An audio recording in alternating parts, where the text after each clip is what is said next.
फार वेळेला आपलं मन हे आपलं सगळ्यात मोठं शत्रूही असतं, पण कधी कधी जर त्याला आपण ट्रेन केलं तर ते आपलं सगळ्यात असं स्ट्रॉंग मित्रही असू शकतो.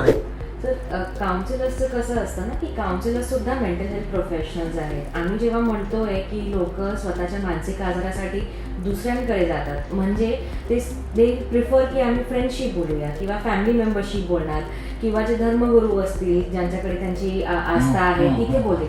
त्याच्यात काही चुकीचं नाहीये, पण तिकडनं तुम्हाला नेहमी सोल्युशन मिळेल तसं नाहीये. आता जसं आपण कोविड-19 पॅन्डेमिकच्या बद्दल बोलू की तेव्हा सुद्धा परिस्थिती नवीन होती आणि त्याच्यामध्ये अनिश्चितता सुद्धा होती.